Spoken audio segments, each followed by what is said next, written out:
Lights out. And now the movies, folks.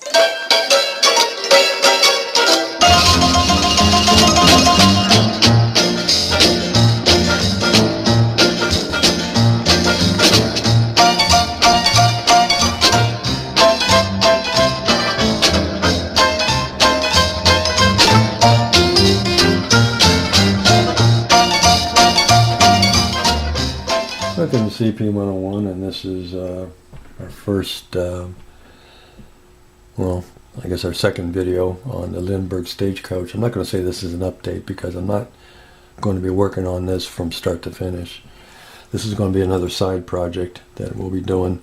We'll be bouncing back and forth between some other things in this because this kit is so painting intensive and so much to it. I'm not going to try to do it from start to finish, but we are going to get it,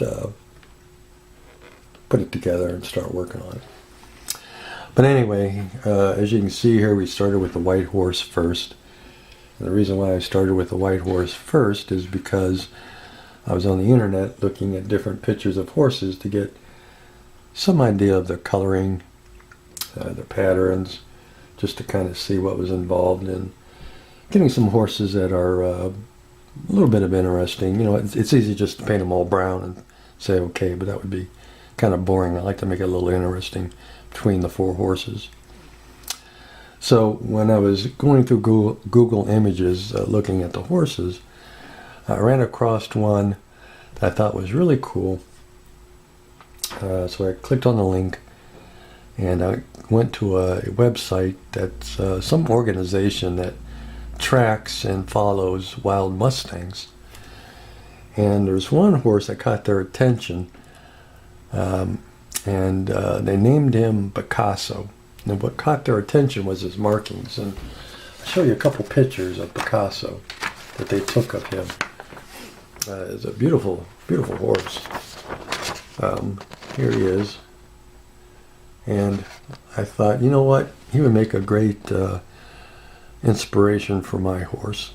I guess poor Picasso is up there in age, so the poor guy is slowing down, so I can relate to that.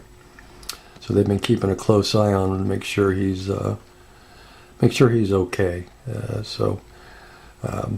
Yeah, we're gonna use Picasso as our inspiration for this guy. So we've got silly putty on him that we're going to be using as a masking putty, and then we're going to shoot the horse in the colors as you saw in the pictures, which is brown, black, and white. And we got 2 eggs worth of silly putty on Picasso. We're going to name our horse Picasso too, just to pay tribute to poor guy here that's lived a long and free life and captures the essence of a wild Mustang. But we used 2 eggs putty on him, and I think we've got that about where we want it. I've been sitting here just kind of shaping the putty and kind of getting it somewhat kind of sort of like the real Picasso. So it's not going to be perfect, but that's okay. So for colors, we're going to use 3 colors here. We're going to use this burnt umber, which is the dark brown, which is kind of sort of the color of Picasso's brown. So it's close. His is a little lighter than this, but it'll be all right. So we got that. We've got light buttermilk that we use for the white. And then, of course, we got the good old folk art licorice black for the black. So that's our 3 colors, brown, white, and black. And our next step now that we got the silly putty on them is to get the paint mixed up, put some paper down on here. Since we're using craft acrylics, we don't have to worry about fumes here, being that the weather is not exactly the best outside. So we'll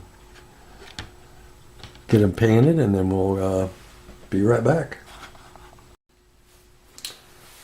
Yeah, we're back. Changed the plans. We added one more color.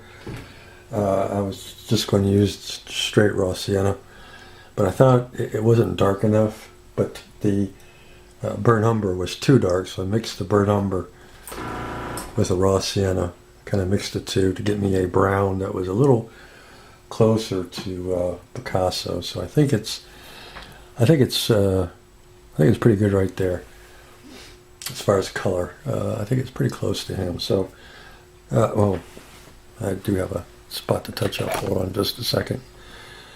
I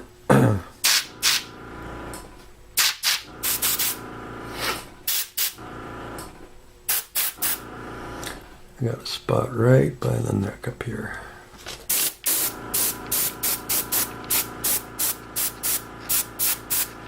Right there, I think I got it.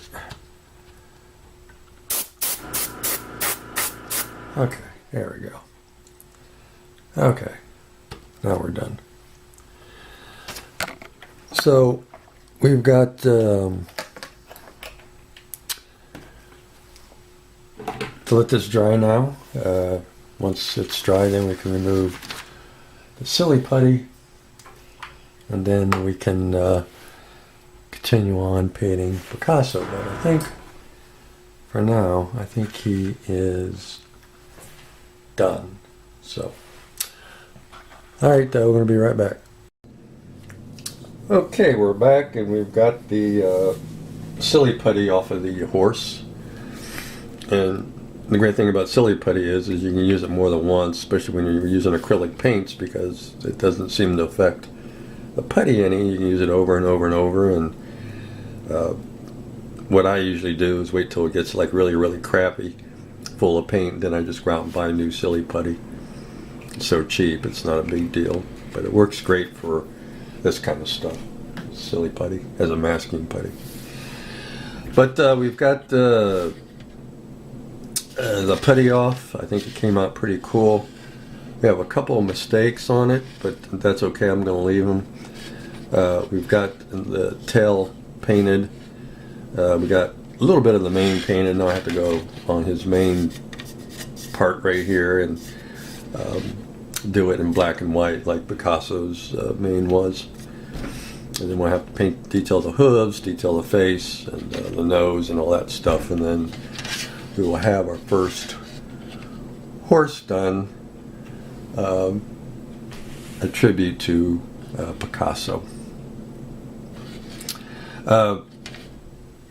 What I've done is I've taken my gray chalk and gone over the entire horse with gray chalk to kind of tone down the brown and take that plastic look off of the white, because it dulls it down even more, so it doesn't look like it's just bare white plastic. And of course it kind of fades the brown a little bit, because horses, when they're out there, they're kind of dusty and dirty from traveling the trails, so this kind of helps